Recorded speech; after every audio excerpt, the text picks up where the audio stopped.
Adoor ഗോപാലകൃഷ്ണന്റെ പരാമർശത്തിനെതിരെ UDF നേതാക്കൾ പരാമർശം ഒഴിവാക്കേണ്ടതായിരുന്നുവെന്ന് പ്രതിപക്ഷ നേതാവ് VD സതീശൻ പറഞ്ഞു. പട്ടിക വിഭാഗക്കാർക്ക് കൊടുക്കുന്ന പണത്തിൽ മാത്രം കണക്ക് വേണമെന്നത് ശരിയല്ല എന്ന് കെ മുരളീധരൻ പ്രതികരിച്ചു.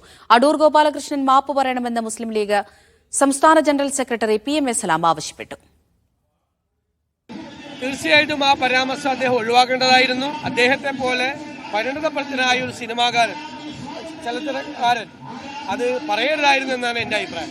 സർക്കാർ കൊടുക്കുന്ന പണത്തിന് അതിന് സ്ത്രീകൾക്കും ദളിത് വിഭാഗത്തിൽപ്പെട്ടവർക്കും മാത്രം ഒരു ട്രെയിനിങ് കൊടുക്കണം എന്ന് പറയുന്നത് അതൊരു നല്ല ഉദ്ദേശത്തിൽ കാണാൻ സാധ്യമല്ല. അദ്ദേഹത്തിനെ പോലെ ഒരു വ്യക്തി അത് പറയാൻ പാടില്ല. നീതീകരിക്കാൻ പറ്റാത്ത ഒരു പ്രസ്താവനയാണ് അദ്ദേഹത്തിന്റെ ഭാഗത്തുനിന്ന്. അടൂർ ഗോപാലകൃഷ്ണൻ അദ്ദേഹം പറഞ്ഞതാണെങ്കിൽ അത് പിൻവലിച്ച് മാപ്പ് പറയണം.